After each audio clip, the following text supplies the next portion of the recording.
Very rarely in the police world do you ever find out what happened to somebody. So anyway, this goes on, and like 10 years later, I'm in a supermarket, I'm in civilian clothes, I'm in my regular clothes. Officer Kevin. I turn around and there's this 14, 15-year-old boy there. And you probably don't remember me. And he's got tears in his eyes, but you helped my mom. And she's doing really well right now. Welcome back to another episode of Intrepidus Podcast with your hosts, Dan and Anthony. Today's episode number 66. We have Kevin Donaldson. Welcome to the show, Kevin. I appreciate you having me. Kevin is a author, speaker, podcast host, and retired cop. That's right. Oh, tell us a little bit about your story, Kevin, because I know it's a crazy one. You got to go back, right? So I grew up in the Atlantic City area. I grew up in a time of the mob ruled. Okay, I grew up 3 houses down. Down the street from me was the mob boss. It was the underboss. It was just a crazy time. But in a lot of ways, it was a safer time, right? And these guys are serious, so people don't understand, like, you know, why'd you hang around them, or what did you think of them? Did you know what they did? Kids aren't stupid. Kids know when a person walks in that room and that person has a position of power. So we knew who they were. You know, my problem was I never feared mob guys. I never feared them. I knew they were serious. I didn't know exactly what they did, but because when I went home, the person at home was always way more dangerous than what I saw out there in the streets. You know, I was that kid who kind of got their identity stripped from them because of abuse at home. You know, I was called every name in the book. If I struck out in Little League, I'd get yelled at or beat, or, you know, I get the shit kicked out of me. So it leaves you with just this broken foundation, and you're trying to find your way, and you're trying to find all these places that you fit in, or try to find a way to make the abuse stop. So you think, okay, if I get to become the best athlete, maybe that'll do it. Well, guess what? You can train your ass off. Nothing's happened. You can, okay, well, maybe if I get good grades, that'll just back them off a little bit. Doesn't happen. So then you start to become what they tell you. You know, you're a little asshole, you're a little jerk. I used to be called the laziest white man alive, which I really never understood. I grew up in a very racist household, but you don't understand that as a kid. So you start to become what they say about you. So I became a bully. I became a horrible thief. I became just not a nice person to stay around. And you know, the bullying portion of it's not something I'm very proud of, but it's something I talk about. If kids could only understand that any bully in school, if they can understand this one concept, that a bully is not okay. Something's going on in their background, and they're just transferring their pain onto you because they think that you're lesser than. You know, unfortunately, in today's world, you can't stand up to bullies no more. You can't, you know, what's the biggest cure for a bully? Punch in the nose. Mm-hmm. You know, a bully doesn't want to have anybody that fights back. So it sort of left me wayward until I was 17. You know, I was a scam artist. And when I mean scam artist, I was lazy because I didn't want to do anything in school. So I always found out something that the teacher liked, and I would gravitate towards that. Went to a Catholic high school, and I found out my biology teacher, I hated biology. My biology teacher really loved Notre Dame football. So when I went home, I didn't do biology. I watched Notre Dame. So I'd go in, hey, Sister Dominic, did you watch the Notre Dame game? That was a great pass, great run, whatever it was. And I ended up getting a really good grade in biology. So I was smart enough to get into college. I was okay enough in football to play college football, and that's what I did. But I picked a college that was 2.5 hours away in North Jersey, got out of my house, and I said, I am never coming back here. And I sort of found a different identity. You know, I found, okay, I can fit in this place. I can recreate myself. Nobody knows me here. I'm not that fat kid, or I'm not that kid that was poor. I'm a new person. And that's what I did in college. You know, I dove into sports. I dove into football. I dove into academics. But I developed a lot of really bad habits. I became very obsessive compulsive. You know, I was the anti-college freshman. I was that kid who folded all his shirts, folded his towels. My underwear was folded. And it was very unhealthy. Like, you could see the Mason-Dixon line in my college dorm between me and my roommate. It's like his side was a mess, and my side had hospital corners on the bed. So I played college football. I think I have it. You know, I think I found my place in this world. I'm not getting the abuse anymore. So this is great. Only problem is I put my identity into something that ends in football and academics. Eventually those things end. And lo and behold, one of my last years playing football, I was plagued by injuries, knee injuries, ankle injuries. I ripped my groin muscle. And if you have any pride left in your system, why don't you go get your groin worked on by about 5 Jamaican nurses that you can't understand what they're saying. They're saying things, and I'm like, listen, all I'm doing is apologizing. I'm like, I'm sorry. It's cold in here. It's usually bigger. But now I'm lost, right? Now I'm lost. So I start falling back into my old ways. I start getting in trouble in college. I start breaking into buildings. I start creating mischief. Until one day, you ever see the big wooden spools that they put cable on? They run lines on. I picked one up, and I was on college. I was on top of a mountain. Picked one up, and I rolled it down the top of a mountain. And I'm stupid and I'm unlucky at the same time, because while that was a stupid Never move, a good combination, by the way. it's not. It's while I'm stupid and unlucky, I rolled this thing down the hill, and it's picking up steam, and I just want to see how far it goes. There's a major highway down there. Here comes a security Jeep, and this thing's going right towards it. And I'm like, I already know how this is going to end.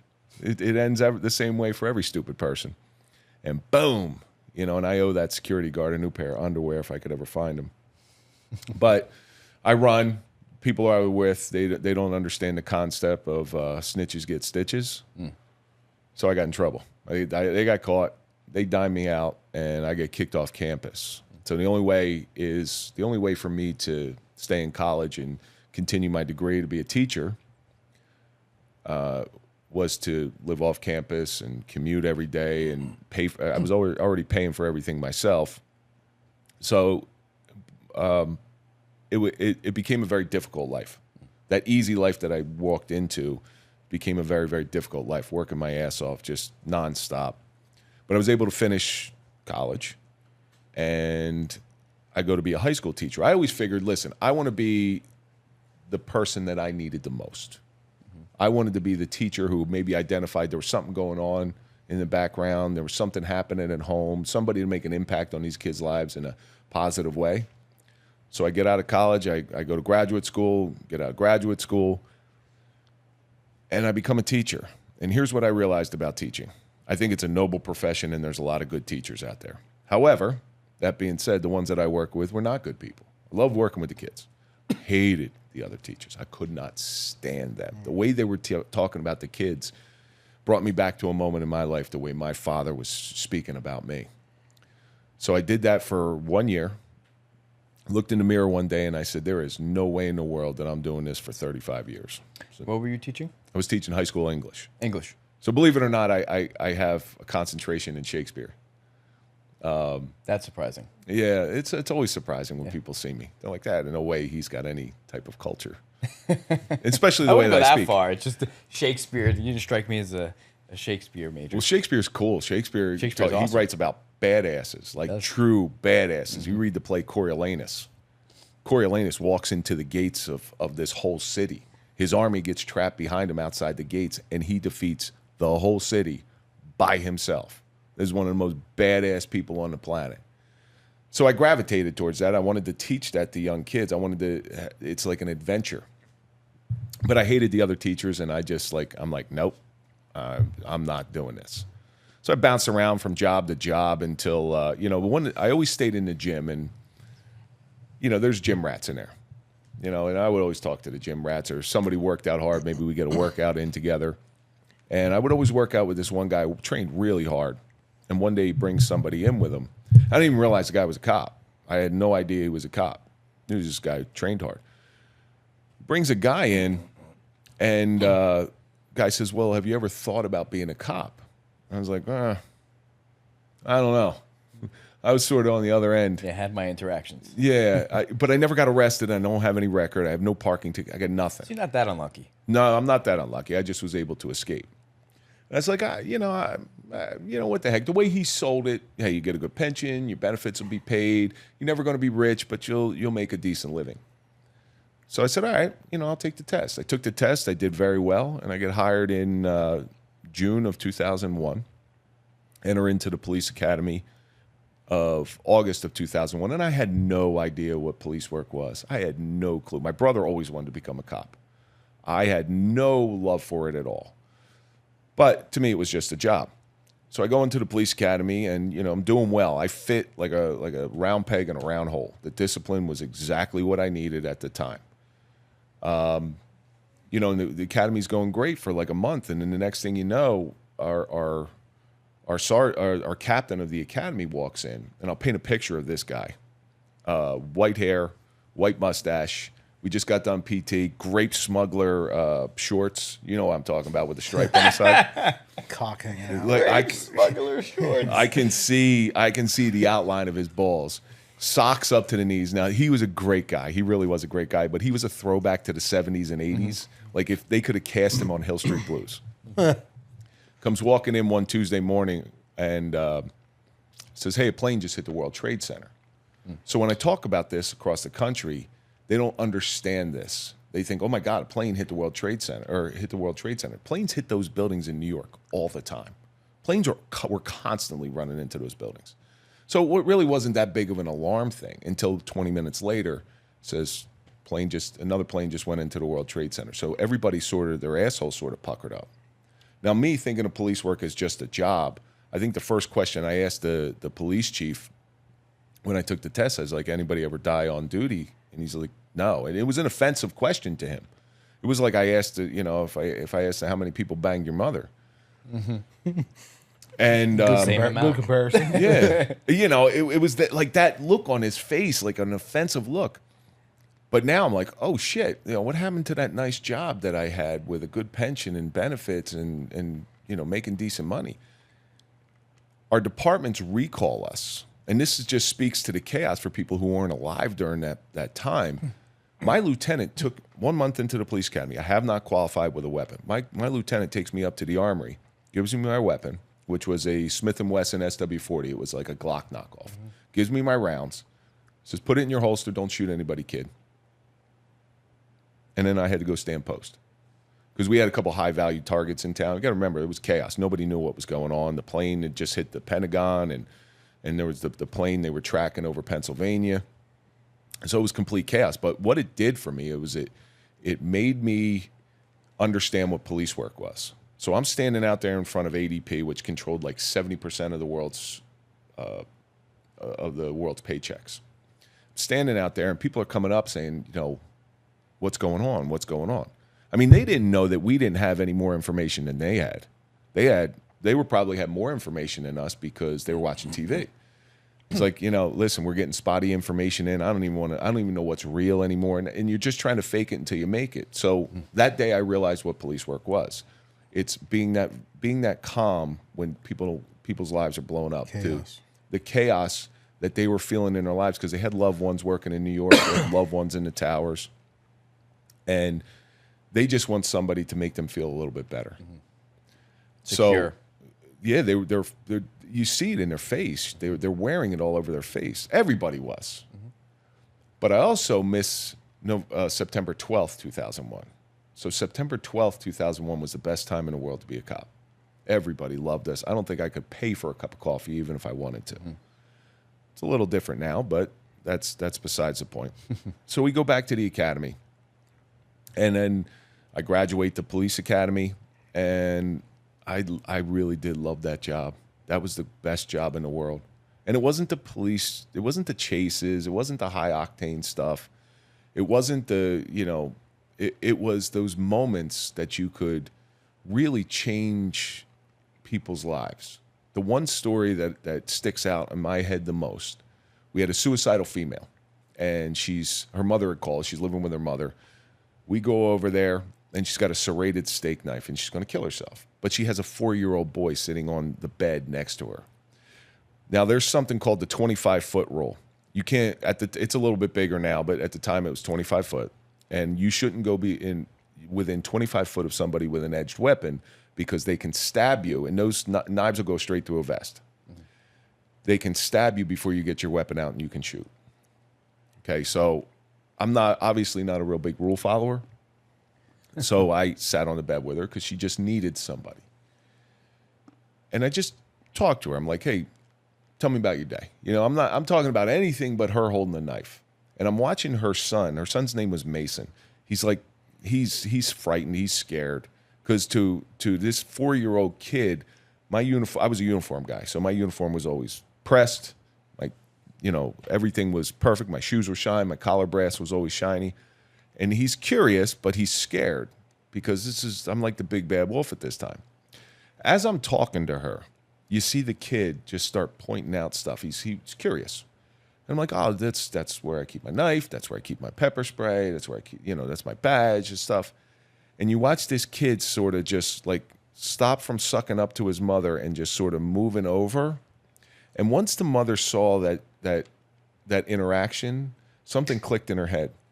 And she dropped the knife, and we were able to get her out. Now, very rarely in the police world do you ever find out what happened to somebody.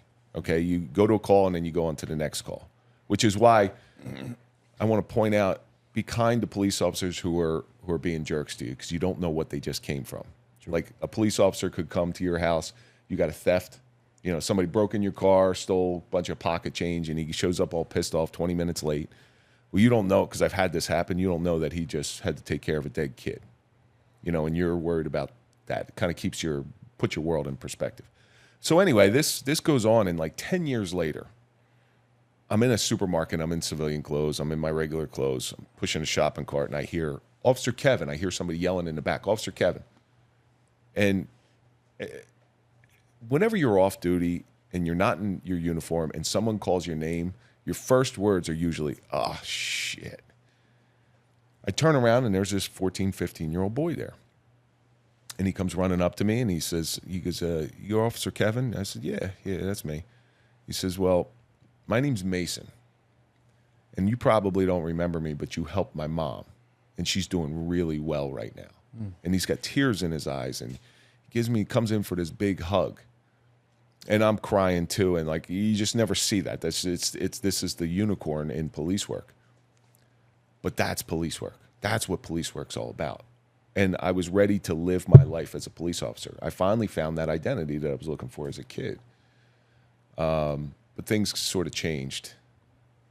Things sort of shifted on July 10th, 2013. Your life can change in the blink of an eye. That's how life does change, right? Changes in the blink of an eye. Usually. One day you're on top of the mountain. The next day you're down in the valley. Hey friends, Joe Butler here with Ability Tree. Ability Tree comes alongside families impacted by disability by providing rest, recreation, education, support, and training. We're so proud to be the charity of choice for Intrepidus. And when you partner with us, you help us to come alongside families to make community possible and Jesus accessible to them.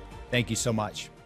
We had a house in town that we knew about because there was ongoing domestic issues. And recently, like 3 days prior to this, a temporary restraining order was granted but never delivered because the boyfriend of the resident of this townhouse sent a picture of himself with a Glock 9mm to his head, saying he's going to kill himself. So, we all knew what it was. There was a lot of budget cuts in New Jersey, so we used to have to do 4-hour blocks on the desk. We were working 12-hour shifts. It's a Wednesday night. There's nothing going on. I pull up next to my partner, which they call the car 69. So we go window to window. We're drinking our coffee, and I say there's one word in police work that is the stupidest thing. I told you I'm stupid. The stupidest thing I've ever said in my life. And every cop knows what this word is. I said, boy, it's really quiet.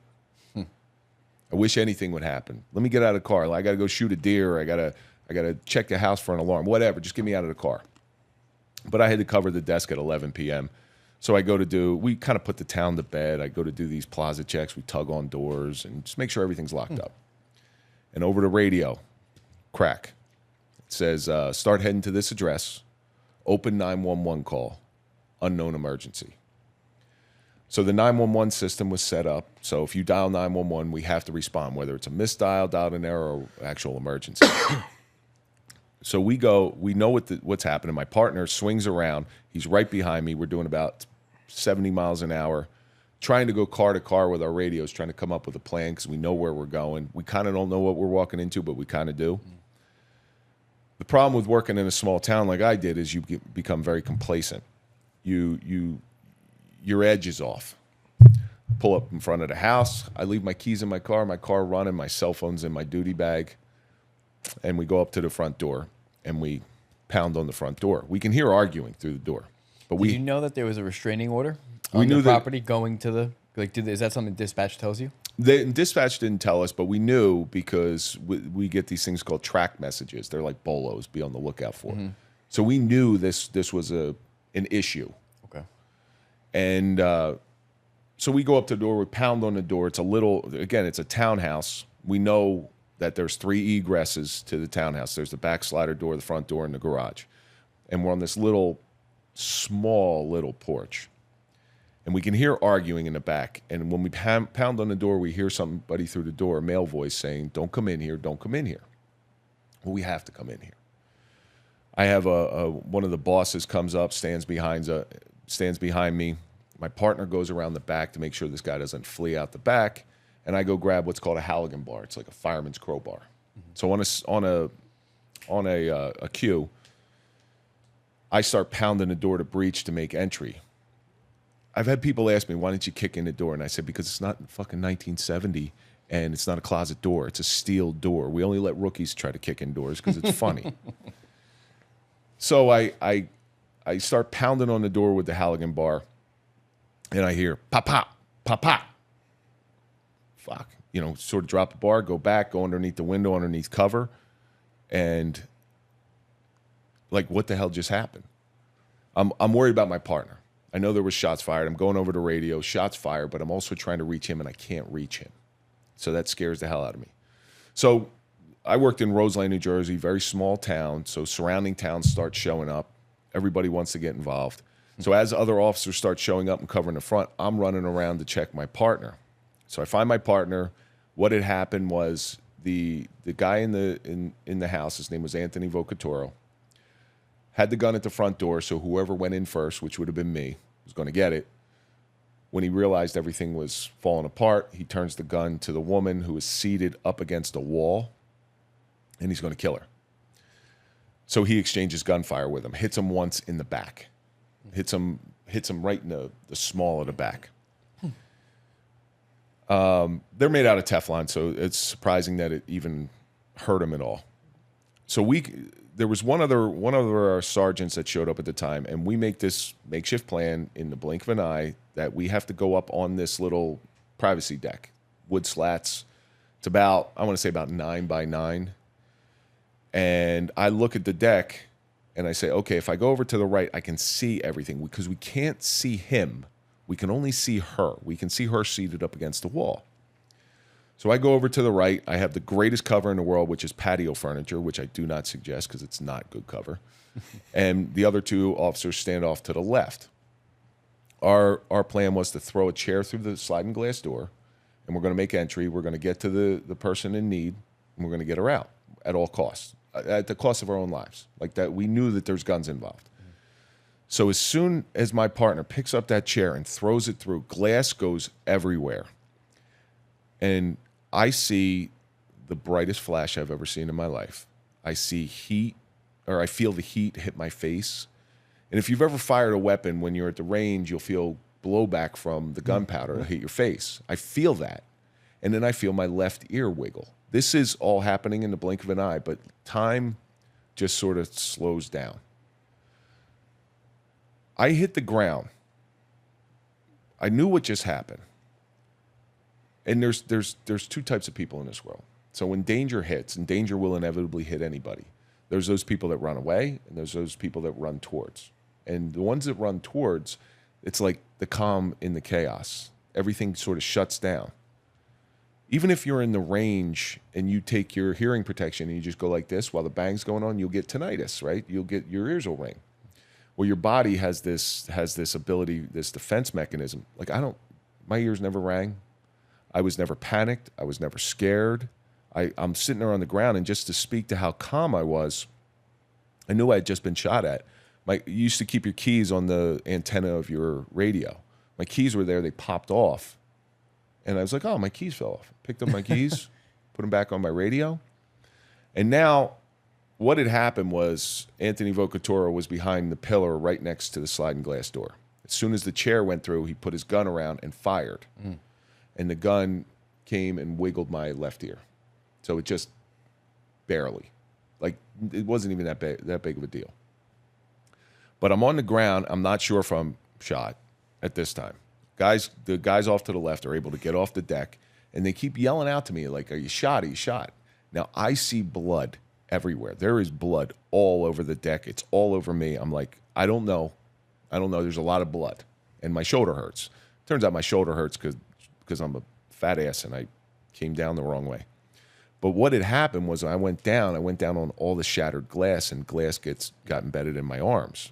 And this day, like right here, I got a little bit of glass still. They were never able to get it out fully, and it wasn't that big of a deal. So I'm sitting there, and at home I have a 8 months old, and I have a 3-year-old at home. I have my wife sitting there.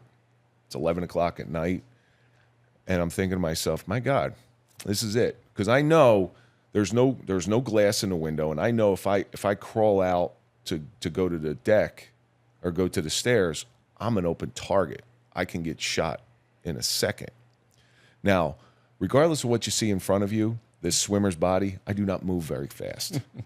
So I know I'm trapped. I know he has the opportunity to kill me. He's already shot at police twice. There's no reason why he wouldn't do it a third time. So I sit there and I'm thinking of my kids. My oldest will have vague memories of me. My youngest will never know who I am. My wife will be left to raise these kids alone. And what I'm doing is making my peace with the Lord, because I'm about to go. I'm about to die. So, all right, well, if this is it, this is it. If I'm going, you're coming with me. I get into a prone position. I get into a shooting position. And there's basically a standoff for a minute and a half, 2 minutes. I never see him. I never once saw him. All I saw was a flash. But I'm thinking this is it. The people who got off of the deck at the time, they never retreated. One of the bosses did retreat. He had to go call the chief while there's an active gun battle, but that's a different story. He's somebody I don't know if I could ever forgive. So what happens is my partner, he picks up the back of my belt over the railing and sort of helps me out while the sergeant holds cover. Because the minute that guy's head pops around the corner, his head's going to be in a funnel. And I'm able to get off the deck. Okay, and the first thing you do, you check yourself. You're like, okay, I'm not shot. Figure out that the glass chewed up my arms. And we hold perimeter for 2 hours until the state police teams unit, their version of SWAT, shows up and actually walks us out with like a big deuce and a half, walks us out of the backyard. So I get out to the front, and I have to go to the hospital. I don't want to go to the hospital because what had happened while we were down, we could see him run upstairs. We could only see the back of him, and the victim sort of moves up against the wall and slides out the garage door. All right, so listen, we have a barricaded suspect. We did our job. We saved a life. We saved a life. He could stay up there for 10 years. I don't care. We'll starve him out. So I had to go to the hospital. I didn't want to, but they made me go to the hospital, and I get the glass removed from my arm. He gets talked out by the state police negotiator and gets arrested and taken into custody. All right, man, we did our job. Should be very proud of the job that we did. While I'm in the ambulance, the spouses always talk to each other, and I was worried that my wife was going to hear this from somebody else before she heard it from me. She's going to call my phone, which is still sitting in front of the house in my car, or sit in front of the house in my car.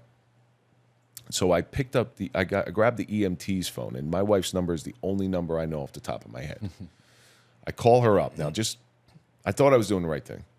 Just imagine you're sitting at home, your spouse is sitting at home, gets a call from an unknown number at 12:30 at night, knowing your husband's working as a police officer. So I said, hey, hun, it's me. I was in a shooting. I'm not shot. I'm okay. I just have to go to the hospital to get some glass removed from my arm. Click. By the way, sweet dreams. Just go back to bed. The anxiety that my wife felt during that time, I can't even imagine. But I get back from the hospital. I go home. It's about 5 a.m. in the morning. The hospital says, hey, you don't have to go into work Thursday night. I'm like, cool, I got a 4-day weekend. This is fantastic. I'm amped up. I go out for a run to try to burn off some of the adrenaline. That doesn't work. I walk my dog. That doesn't work. But I'll tell you, when I came home, I hugged my wife a little tighter than I normally do. I hugged my kids a lot tighter than I normally do. I was a little bit more appreciative. But I was proud of the job that we did. So that day, I couldn't really get any sleep, and cops are a bunch of sewing circles. It's worse than a Baptist church. They want to know everything. I'm getting 50 phone calls. What happened? What went on? I get to as many as I can. And that night, my wife and I, we're going to go out to dinner. A little date night, little just decompression. So we get the devil to come watch my kid. I mean, my mother-in-law comes and watches the kids. And we go out to eat. And we go out to watch a movie. And we watched This Is the End by Seth Rogen. Remember when Seth Rogen used to be funny? Yeah. Yeah, it's not so much anymore. And we sit in this movie theater, and there's a portion in the beginning of the movie theater where there's this big flash of light, and some people get sucked up to heaven, and the ones that are in hell sort of stay on earth. That flash, I'm sitting in the theater, and my heart starts pounding. I start pouring sweat. I can't breathe. I'm like, what the hell's going on? I don't tell my wife because she's been through enough. So what do? I do what every man does. We lie. I say, you know what? My stomach hurts. I'm going to go out, go to the bathroom. I'll be back. I go out into the hallway, and I have a full-blown panic attack. I've tried several times to go back in the theater, but the door was made out of lead. So what do? I just sit there. Now, we think our spouses are stupid. They're not. They have a little bit more acuity than we like to believe. She comes out about 15 minutes later, and I can still hear the booms from the surround sound. And she says, you okay? And I'm like, yeah, my stomach hurts. You know, whatever we ate for dinner didn't agree with me. She says, well, this movie sucks, because she knew something was up. And I went home that night, and I had probably the worst nightmares of my life. And subsequently, after that, 7 nights a week, nightmares. I'd wake up so wet that I would check to see if I pissed myself. I would have to do uniform changes because I was just soaking wet. And they're stress-induced nightmares. It's like you pull the trigger and a bang flag pops out, or you pull out your gun and your magazine drops out with all your rounds all over the ground and stuff like that. So that weekend, we're going to go down and take the kids to go see my parents. Drive down to South Jersey, and I'm real quiet. My brother's a cop, and he's asking me tons of questions. I'm not really answering them. I just don't want to talk about it. I'm just thinking, I'm like, because I'm not sleeping, and I'm just exhausted. So when we're leaving, my 3-year-old spills chocolate milk on his car seat. You would have thought he burnt down the house the way that I started yelling at him. I mean, I was yelling at him like a full-grown adult, F-bombing him. It was crazy. And 0 to 100 in a second. Now, what's any good mother do? She steps in front of me. Well, I don't care who I yell at. You're just as good as him. So I start yelling at her. And we start driving home, about 2 hours. We've all driven the Garden State Parkway. In some areas, it's 7 lanes deep.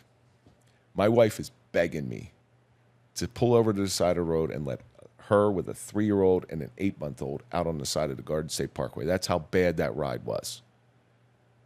Of course, I don't pull over. I just keep going 90 miles an hour trying to get home. But I knew there was a problem. So I know there's something going on. I go back to the doctors because I had to get more glass removed from my arm that Monday. And the doctor asked me, she's like, how you doing? I said, it's fine. It's just an injury. It's just my arms. She goes, that's not what I'm talking about. She said, how are you doing? Mental. I started bawling, crying. I'm like, no, I'm not doing well. I'm not sleeping.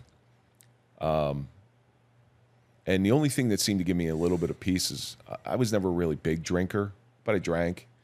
I just would pour alcohol down my throat and pour tequila down my throat. And that's what would happen, because the coming weeks were a nightmare. I wasn't sleeping. And when I did sleep, I would thrash around. One night I grabbed my wife's wrist and tried to put handcuffs on her in my sleep. I'm screaming, I'm yelling. It's July, so thunder and lightning storms would make me nuts. Fireworks would make me even more crazy. So I remove myself from the bedroom. I start sleeping downstairs. I'm drinking from the time I get up to the time I eventually, maybe I'll pass out. It's the best I can do. You're still on a job? I'm still there, but I'm out on workers' comp. Got it. They said you can't go back to work. They hooked me up with a workers' comp therapist, which, are about as worthless as male nipples. Mm-hmm. And I'm spiraling out of control. I have this hypersensitivity to any loud noise. My anger is going from 0 to 100. There was one, my wife just recently brought this up to me. There was one incident where the cereal boxes in our cupboard were misaligned. I ripped out everything in the closet and threw it down the stairs and then walked out. Wow. Nice. Yeah. I was a maniac. Those hospital corners. There's those hospital corners. Until my son had every toy that I had as a kid, Nerf guns, stuff like that. My 3-year-old is in a room, he's playing with his Nerf gun, and he points the Nerf gun at me. Oh, boy. Now, there's a maneuver police do. They teach it over and over in the academy until it becomes just routine. Yeah, second nature. Yeah. Ingrained. It's here, and you just grab it real quick, and you turn it on them.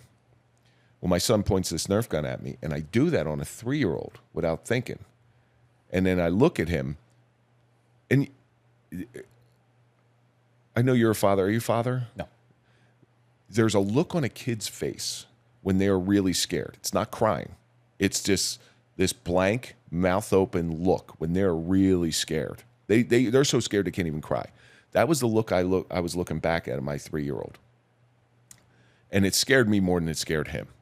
So I took the Nerf gun, I snapped it in two and threw it in the garbage. I walked out of the house, got in my truck, turned my cell phone off, threw it in the glove box, parked in a parking lot, and walked about 2 miles into the woods with a bottle of water.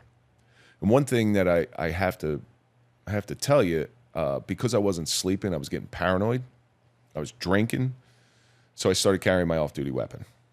Not having a plan at this time. I didn't really know what to do with it. I just started carrying my off-duty weapon. So I'm in the woods with a bottle of water and my off-duty weapon, and I just walk in as deep as I can till nobody can find me, and I sit there. I sit there for 3 days. Never sleeping, just trying to figure shit out. You didn't leave the woods? I didn't leave the woods. You stood there for 3 days? I just stayed there sat up against a tree. And that's where I stayed, day and night. I don't know what changed for me, but after about 3 days, I just walked out of the woods, walked to my truck, got in my truck, went home, walked in the house like nothing was wrong. Like I was never gone. Like I just left for a gallon of milk. Things progressed. Things started getting worse until one night I'm downstairs. It's about 2 a.m. in the morning, and I'm like, I can't deal with this no more. I go into my office. I lived in a bi-level, so there's a bedroom downstairs, which I made into an office. I walk into my office. I write a note. I'm checking out. I don't like the person I'm becoming. Write a note. I put down bank passwords. I put down, passwords to get in here, what to do with the pension system. Because at the time, I believed, and most officers believe this, that if you take your life while you're an active officer, your spouse is going to get 3.5 times your salary. It's actually not true. Oh. They'll get 60 days of medical, and that's going to be it. And then whatever contributions you made to the pension. But I go in my office, and I have this wall of everything I'm proud of, all my degrees and pictures of people who were important to me and anything that I was proud of. Like, it's this wall. And I take out my off-duty weapon, which was a Smith & Wesson Chief Special, a little 38 wheel gun. It's what I carried on my ankle when I worked. And I turn it around. I recently qualified with it. It's loaded up with hollow points. Turn the gun around. Cock the hammer back so it becomes a single action instead of a double action. Easier trigger pull. I can feel the ridges on the hammer. I can feel, I put my thumb on the trigger. There's lines for grip, and I put that gun square in my mouth. I can taste the gunpowder on my tongue. To this day I can still feel the metal hitting my teeth. And I'm ready to check out. When they teach you how to shoot in the academy, they always tell you, be surprised by the bang. Mm-hmm. Well, that's what I was waiting for. I was waiting for the bang. Now, mind you, it's 2:30 in the morning. My family's upstairs. I'm not thinking about any of that. I'm just thinking they're going to be better off without me. And I hold that gun in my mouth for about 20 minutes. And After about 20 minutes, I'm going through the event in my mind. I'm going through soup to nuts. I'm like, I'm sorry. I'm telling everybody I ever cared about, I'm sorry. I'm sorry. Crying. I have this like moment of clarity. And I say, what the hell am I doing? I pull the gun out of my mouth. I hold it in my hand. That gun weighs 1 pound, 9 ounces. And listen, I'm not a genius. I looked that up a long time ago. It's 1 pound, 9 ounces because it felt like a 50-pound weight. And I'm holding it in my hand. I'm like, what were you going to do? Your kids could find you with half your head missing. Your wife could find you with half your head missing. And now you're like, what are you doing? The next day I wake up. I don't tell anybody, obviously. I put the note away. And I call the one person in my department because there's people in my department that reached out, but I didn't know what to say to them. So I never picked up the phone. I'm isolating myself. And then there were people who didn't reach out that I was mad at, which now I think about and I'm like, well, I wouldn't have picked up the phone anyway. They don't know what to say to me. I don't know what to say to them. But there was one guy that I talked to, and I called him up and I said, listen, man, I can't have my gun. I had to drop my guard a little bit because I was always afraid of the next question he was going to ask, like why? Never asked why. He just said, put it in a lockbox, meet me here, and he took my gun. But there's many different ways to kill yourself. Okay, you don't need a gun to kill yourself. I've tried to hang myself, and the one rope, again, being stupid, the rope I tried to hang myself with was insufficient for my weight. So all it did was choke me out. Rope breaks. I hit my head on the ground, and I wake up about 3 hours later with a nice ring around my neck and a bad headache. I've tried to. The doctors will put you on the protocol is an SSRI and a benzo. It's an antidepressant and an anti-anxiety. I love the anti-anxiety because I could take a handful of those and get drunk twice as quick, which is very dangerous. You can kill yourself that way, but I didn't care. And I've tried to take pills and drink alcohol. I've tried to drive my car off the road. It's a host of different things I tried to do.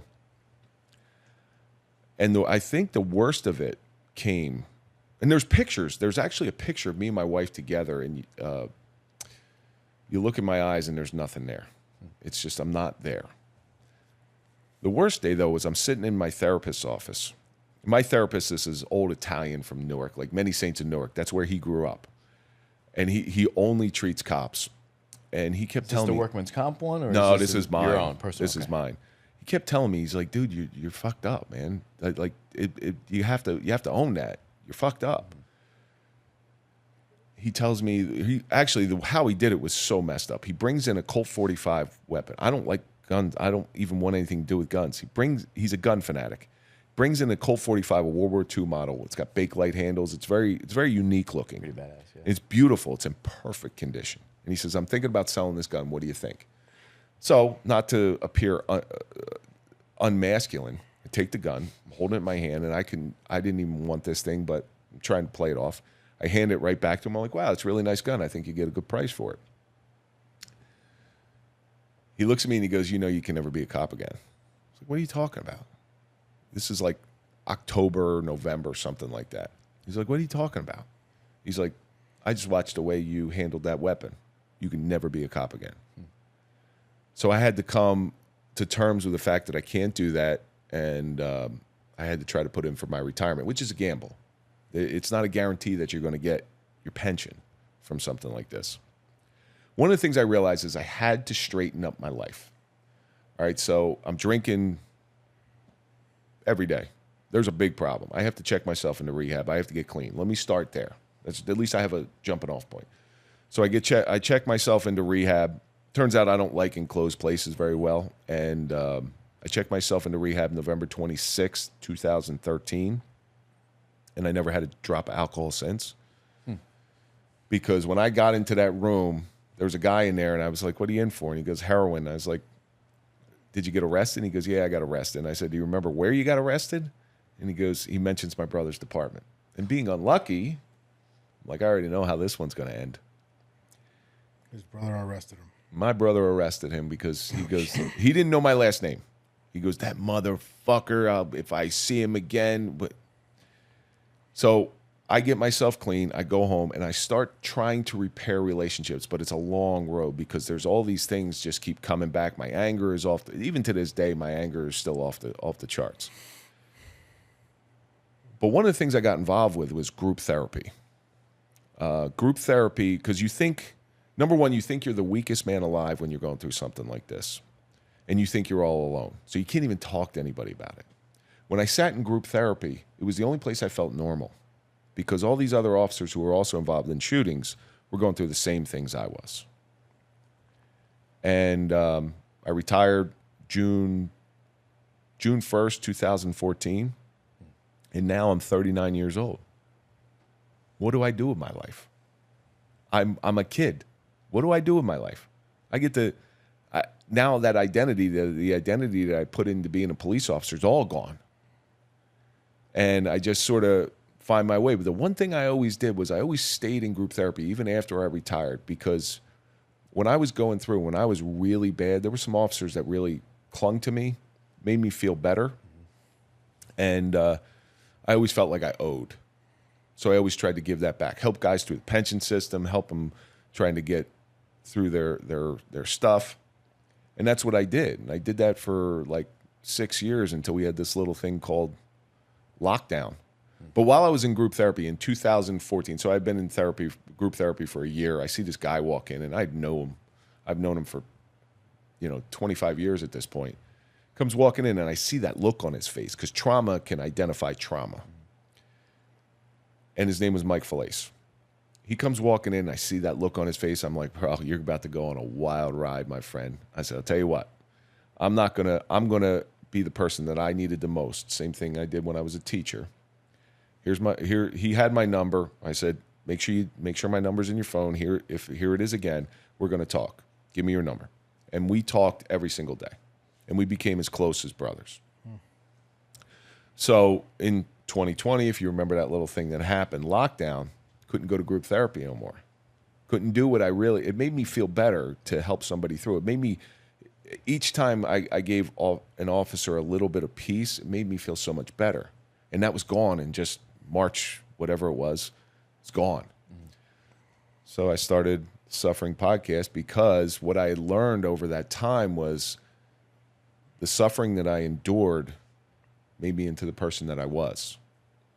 The suffering that I endured helped me get through. One of the things it did, I used to hate the guy that shot at me. I'm telling you, if I saw him on the street, I'd killed him. I would have absolutely killed him. I would either beat him with a bat or I would have done whatever I could. I look back and I look at the officers who I have been able to counsel and I have been able to help. None of that would have been possible had this guy not shot at me. And then I started thinking, I'm like, what did this guy have to go through to shoot at officers twice? Think about the pain that he had to endure. And what it did was it flipped the paradigm and it made me see him in such a different light. It made me almost pity him. And it took away all his power. He had no more power left over me. So if I enjoyed giving that power shift to other officers, but I couldn't do it no more. So I started the Suffering Podcast. That suffering I went through, it brought me here. So it's not necessarily a bad thing. And then I started thinking, nothing good in your life comes without some suffering. The gym. If you don't work in the gym, you're not going to grow. If you don't work in business, you're not going to get anything. Facts. So suffering's essential. So C.S. Lewis, because I read too much. C.S. Lewis writes, if suffering is such a great thing, ought it not be sought? To some extent. We don't want to go out there and get shot at, but we want to work hard. We want to work hard in business. We want to work hard in the gym. We want to work hard on our families. And that there's a fair amount of suffering. Any parent in the world will tell you parent is all about suffering. So Mike and I started the show and then I brought Mike in and our vibe was just so good. So I said, why don't you come? You know Mike for how long? At this point, when we started the show, about 30 years. And our vibe was so good. I was like, why don't you come be my co-host? So Mike's the guy that walked into the group therapy and you said you're in for the ride of your life. This is Mike. That's Mike. Got it. That's Mike. So we would just went side by side, helping each other out. When he had a bad day, he'd call me. When I had a bad day, I'd call him because I knew he got it. So him and I just started talking about this show about overcoming adversity and using suffering for benefit, putting it back out into the world for good rather than just holding it inside and keeping all the bad stuff. And we did this show. We're helping people. We're doing the things that we want to do. We're making an impact. We're making a dent. We're finding that purpose because he had to retire as well. We're finding that purpose that we had as police that we couldn't have anymore. But I watched Mike's life as I would do anything to get better, to heal. Like if you told me right now, if the way to healing was to shove my head up my ass, I'd start stretching right here on the table. And I sat in harmonic eggs. I've done Reiki. I've done all sorts of therapy, all sorts of alternative therapy, ice bath, whatever. I would have done anything. Mike, on the other hand, never was able to escape that demon. And I watched his life declining. You know, I found my faith. Mike just started walking away from everybody. And he had every unhealthy vice known to man. You know, we're recording the show. We're in our studio. It's about 4.5 years in. And Mike gets divorced. His kids aren't talking to him. He's drinking. He's never sober. Him and I went a lot of adventures together. And I never once saw him drink water, but I saw him drinking every day. So we record episode 183. And you know, one of the things about him and I is we always told each other we loved each other. Right? We're standing out in the back parking lot. Dan's been to my studio, so the back parking lot is pretty open. And my father-in-law recently died, and the funeral was the next day. And he kept asking me, "Where's the funeral home? Where's the funeral home?" And I was getting aggravated with him. I'm like, "Just look it up, you lazy bastard. Just look it up." Finally, he looks at me and he quiets down and he says, "Hey, Kev, you know I love you, brother." I said, "Of course, I love you too." And give each other a hug. And we go off. It's about 9 o'clock at night. Now, I know everything Mike did that night. I have full clarity on all of his moves. He made a bunch of phone calls. He stopped by a bar that he frequented. He was looking for somebody that wasn't there. He didn't go in. He just sort of looked in the parking lot. Then he went home to his basement apartment. He texted one person, and then at 12:30 at night texted his girlfriend, who he recently got caught cheating on, at 12:30 saying, "I'm sorry I ruined your life." And on May 9th, 2024, my brother, my best friend, the man who I was closer to than any other human being on the planet, died of a single self-inflicted gunshot wound to the head. He was even nice enough to put a pillow over his face so the cleanup crew didn't have too much work to do. Because we're real considerate when we do that. Wild. Yeah. But suicide in police that's the number one killer of police. So you'll see there's bluehelp.org puts out statistics, and it's usually around 200 every year. There's a couple problems with that number. They're not tracking all the numbers. The number's closer to 300 or 400 of active officers. And they're not even keeping track of retired officers who are doing it. So it's closer to 1,000. By all estimates. We have more of a shot of dying by suicide than we do of a person's bullet or a car accident. We have more of a shot of dying by suicide. It's the number one killer. So my question for you is, through all this, you're growing, you're becoming better, you're helping yourself, you're trying to help your friend's not helping himself. You're at a place where you're starting to come to a high. Now you're at a low. What happened at that point? You're left. So pain doesn't go away. Pain is just transferred. Okay? Energy cannot be created or destroyed. Just learn how to manage it. Yeah, it just gets transferred. So while I think we're doing all this good stuff, I think that, you know, we're making an impact on stuff. Something like this happens, you want to talk about deflating your balloon. It just, you're left with the, how could I not see this? And I saw his life decline, but never did I ever think that he would do something like this. I'd never in a million years thought this would happen.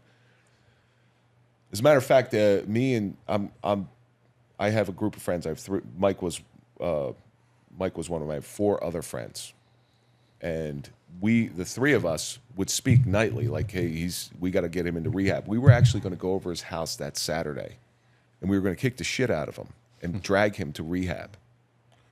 Obviously, that didn't happen. So what am I left with? I'm left with the woulda, coulda, shouldas. Am I doing the right thing? You start to reevaluate your life. Am I doing the right thing? What did I miss? How could I not see this stuff? That episode you did that night, were there any signs on that episode?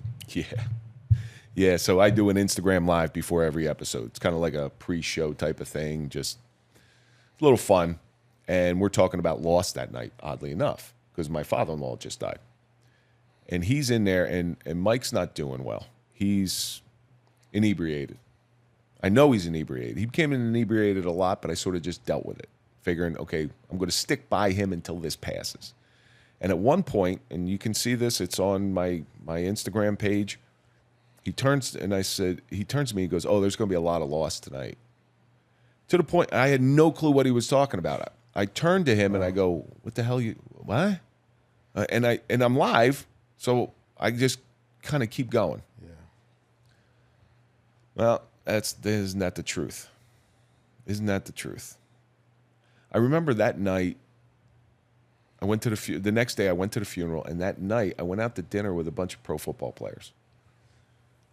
And I got out of that dinner, and I called, he's a big football fan. I called him up, and I obviously he didn't pick up. And I couldn't wait to tell him because these guys knew about our show. So you didn't even know he passed till after the next day? So I didn't know he passed until about 3 a.m. in the morning on Friday morning. Holy shit. So what had happened was I go out to dinner, and I can't wait to call. I call him, and I'm texting him. And I actually called my buddy when I got home. I'm like, hey, I haven't heard from Mike all day. He hasn't been on Instagram. Somebody go over to his house who's closer to him. Go check him. Because I was about 40 minutes away, 35 minutes away from him. I said, somebody go check on him. At about 11:30 at night, and I don't stay up that late, I go to bed. Close my eyes. I never sleep in the same room with my phone. I put my phone in a different room. I wake up to run at 3 a.m. in the morning. I wake up to 50 or 60 text messages and phone calls. And so finally I call from his brother, from his ex-girlfriend, from my friends. They're like, call me immediately. Call me immediately. I'm in my garage. I get the phone. I call his brother. And I said, what's going on? And all his brother said was, he's dead. He's dead. So what happened is his ex-girlfriend, who had the key to his apartment, goes over to his apartment at about 11:30 at night, just about the time I went to bed, goes downstairs. She finds him. I started getting calls at about 11:40, 11:45. And I remember falling to my knees in the middle of the garage, and I know my mouth opened, but I don't think a noise came out. It was horrifying. I go upstairs, and I wake my wife up. And I say, and I'm crying, and I go, Mike killed himself. Mike killed himself. Mike killed himself. My kids knew Mike. I had to tell them that Mike passed. You obviously don't tell them what happened, but Mike passed. Do they know now? They know now. They know now. And then, because we had built up a decent following at that point, I had to announce it to the audience. Oh, but his father hadn't found out. His father's still alive. So I waited until his father found out, and then I announced it. And it was one of the hardest things I ever had to do. I couldn't, to this day, I still can't believe he was gone. He's gone. I listened to old episodes. I listened to stuff that we've done together. And he's always there. There's always a place for him in my studio. His picture's always up there. My logo has his picture on it. It'll never change, but while I'm doing that Instagram, I just, anybody watch Game of Thrones? Yeah. All right, so good show. There's Arya, the young girl. She's learning how to sword fight by whatever swordsmith her father got for her. And he kept saying to her, and it just kept ringing in my head, it's like, what do we say to the god of death? What do we say to the god of death? And she would just go, not today, not today, not today. And that just kept ringing in my head. So I'm on this Instagram Live, and I said, whatever is going on in your mind, whatever plan you have in order to do whatever you're going to do, just do me a favor and tell yourself not today. Because when the sun rises tomorrow, things could look a lot different. I know that from personal experience. I know that from this experience with Mike. So when people are suicidal, their peripheral vision will close. and they only see the worst, right? They're not seeing the good things on the side, your kids, your wife, your family, your whatever. They're not seeing any of that. And then when you get through it, you know, on a good day, people's peripheral vision is like here. So when you get through it, your peripheral vision will return to somewhere around there. When you have somebody in your life that takes their life, your peripheral vision opens up because all of a sudden you see all the collateral damage. And there was a lot of collateral damage. And now I had to go bury my friend. It was an open casket because the mortician was a magician. And I don't know when I walk in there and I'm, wow, that's surprising. yeah, well, we went in his mouth and it came out the top of his head. So it was, you could see it. You just put some putty up there. Yeah. You don't know how you're going to react when you go in there. Like there was two things I was so mad at him. I didn't know whether I was going to jump on the body and start punching or whether I was going to break down crying. Thankfully, I broke down crying. So I went in with the family and it was awful. It was just awful. So I do that Instagram Live and I come up with that Not Today thing, and it's just sort of been my battle cry ever since. You know, whatever goes on in your life, things can get better. Things will get better. But now, we were supposed to do all this stuff together. Like you guys do it together. It's a wonderful thing.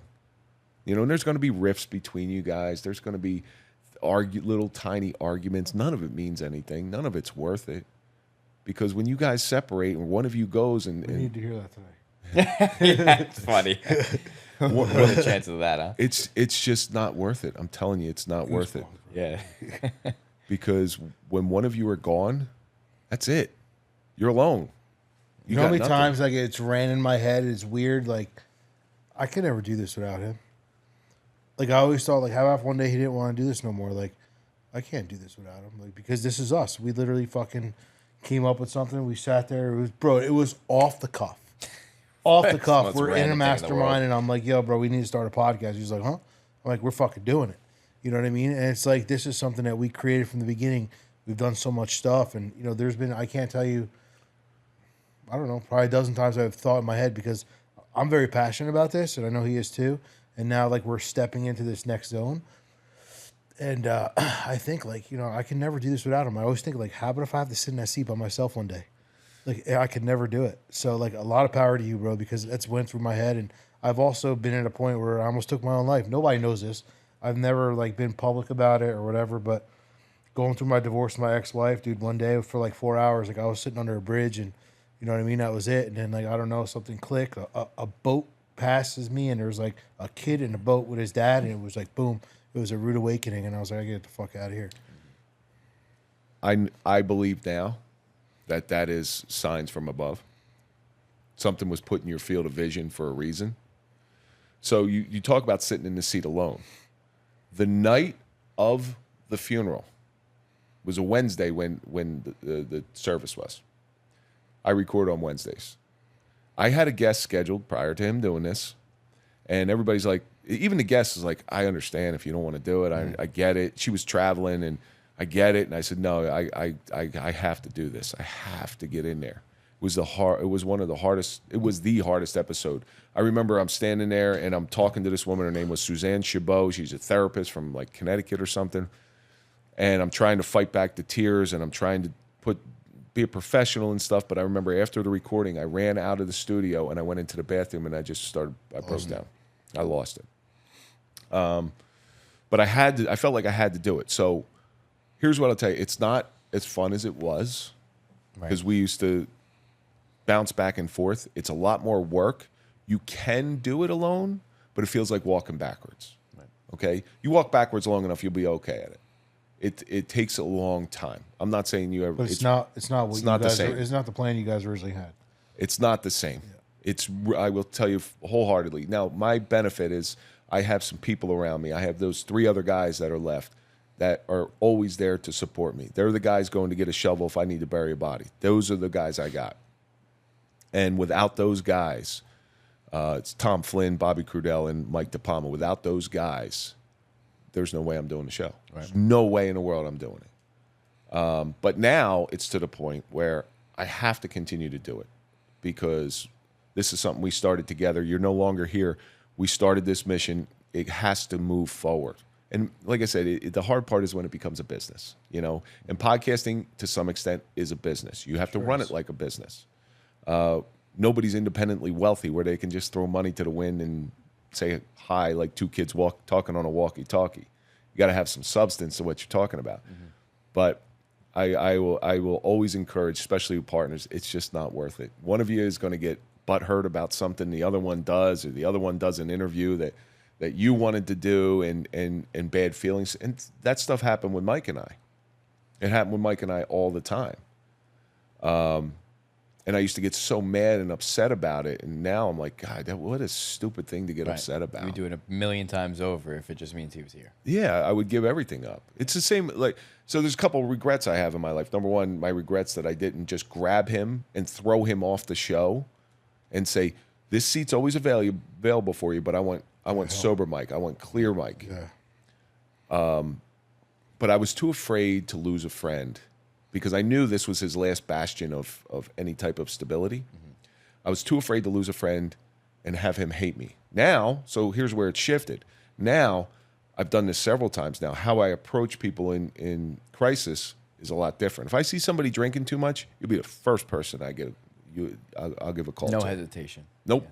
And I'll tell them, I was going to ask, what's the difference between before and after, and you just answered it. How do you treat relationships now? You can call me, and I don't give a shit whether you hate me. As long as you're alive to say you hate me, I'm cool.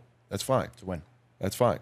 Because eventually I know you'll come around, and I'm not doing it because I hate you. I'm doing it because I love you.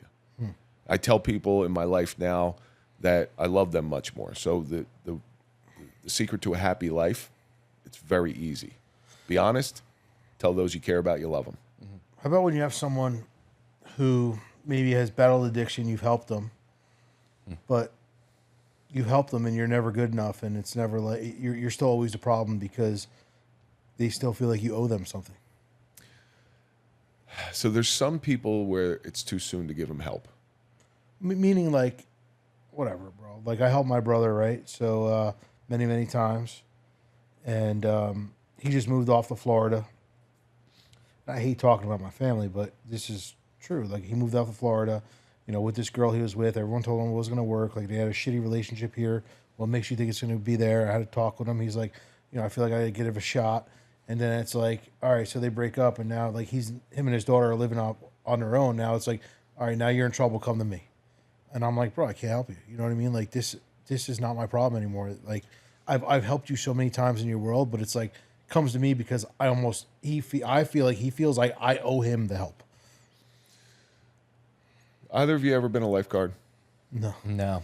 Okay, so first thing they teach you, first day of lifeguard training. Save yourself. Be careful who you go out to save because they could drown you. Right.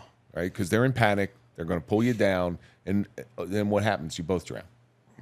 Sometimes, and it happens very rarely, sometimes if you don't let go of that person, they were going to drown you. And it's almost the highest form of love. To have to release somebody because it hurts. I'm sure if you had to release your brother, I'm sure that release was one of the more painful things you ever went through. Because it's not that you don't love him anymore, but he has to understand that this is the highest form of love. See, I enabled Mike. I allowed his bad behavior to happen. I was afraid to let that go. I really was. And what was I trying to stop? I was trying to stop him killing himself. Well, what happened anyway? So no matter how much money you throw at the problem, it doesn't matter. No matter how many resources you give him, it doesn't matter because it's almost like you're enabling him. So sometimes you do have to let go because people are not ready for the help that you're going to give them. And that's painful, man. There's no right answer to that. So as we wrap up here, let our audience know, like, today with your podcast, with your speaking, like, what's your ultimate goal? Like, when you leave this earth, like, what do you want that dash to represent? What do you want people to be talking about when you're no longer here? So there's a couple things. I want my kids to see what's possible, that where you are now is not where you're going to be. I want them to see that, hey, listen, your dad did something cool. We all want to make our kids proud. I ultimately pretty simple. I want officers to stop killing themselves. Okay, in my lifetime, here would be, you'll never eradicate suicide. It's pie in the sky and it's impossible. But what I would like to see and what I think is achievable and what I think is possible, and there's plenty of different plans in place, which you're putting into place right now. What I think is achievable is for that not to be the number one killer of police officers. And police officers have to learn, listen, I'm not saying be a puss and just cry about everything. It's not what it is. It's you have to open yourself up to vulnerability. I'll show you my interior. I don't care because you can't judge me harsher than I've judged myself. But I can also punch you in the face. I don't want to do that, okay? So be kind, be careful. But one of the things I've realized is the more open I am with the struggles that I've had, it opens other people up because they're going to speak to you a little bit easier than they're going to speak. They're not going to be able to speak to a therapist. I had a therapist tell me once, hey, you were a cop. Didn't you deserve to be shot at? No, dickhead, because... Whoa. Wow. Yeah. He was a workers' comp doc. The true statistic is 1% of police get in police shootings, 0.5 pull the trigger. So no, I didn't. Out of the million cops in the world, if you put in auxiliaries, the 1.2 million cops in the world, think about that number. It's almost a statistical anomaly if it happens. So the job is what it is. It's something that I signed up for. It's something I would sign up for again if I could do it. But they have to learn to be a little bit more vulnerable, a little bit open to show that they're hurting inside. Yeah. But they're also afraid of getting their gun taken away. So, and that would cost them their career. Wrap. All right. Well, seems like you've had your fair share of trauma, suicide, addiction. So, and it seems like your goal and vision is just to help as many people as possible. So if anyone has that in mind and has run into issues that you have dealt with, or maybe they think that you could help with, how do they find you? Well, even if I haven't dealt with it personally, I guarantee you over the course of 12 years that I've been doing this, I know somebody who can help them. Yeah. You can find me. I'm real Kevin Donaldson on most platforms. Suffering Podcast is at the Suffering Podcast on Instagram. I am at Real Kevin Donaldson on Instagram. You can go to my website, realkevindonaldson.com, and Twitter, TikTok, LinkedIn, OnlyFans. No, I'm not OnlyFans. No, OnlyFans. Maybe that's the new way to make the money. But anyway, yeah, you can find me, and I answer. I do all this stuff myself. I answer every single message. It can be draining sometimes, but I'm willing to put in the work. Love it. Thank you. Well, we appreciate being on our show. Appreciate being so vulnerable. We definitely believe that your message is going to touch a lot of people.